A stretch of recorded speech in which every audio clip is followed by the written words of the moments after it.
Alright, তো এখানে দেখতে পারতেছেন আমরা ইউএসডি বিডিটিতে একটা ডাউনের জন্য এন্ট্রি দিছি, আর আজকে এটা ফার্স্ট এন্ট্রি আমাদের পাবলিক গ্রুপে। ঠিক আছে, আমরা একা ট্রেড করি না, আমরা পাবলিক মেম্বারদেরকে নিয়ে একসাথে ট্রেড করি। ঠিক আছে, প্রফিট করলে একসাথে করবো সবাই।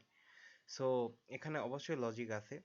ঠিক আছে, মার্কেট কিন্তু ডাউন টাউনে ভালো শিফট হয়েছে এন্ড মার্কেট ভালো একটা পুশ আসছে এন্ড এই একটা ক্যান্ডেল আমাদের কনফার্মেশন ক্যান্ডেল দিয়ে গেছে। ঠিক আছে, মার্কেটে এতটুকু একটা গ্যাপ রেখে গেছে। সো গ্যাপটাকে অ্যাটলিস্ট মার্কেট ফুলফিল করার জন্য ডাউন আসবে এন্ড মার্কেট ওইটাই করতেছে। দেখেন এই ক্যান্ডেলটা সুন্দরভাবে ডাউন আসছে এন্ড পারফেক্টলি ক্লোজিং হয়েছে। সো আমাদের নেক্সট ক্যান্ডেল ডাউনে আসবে, এটা আমাদের ফুললি একটা প্রেডিকশন।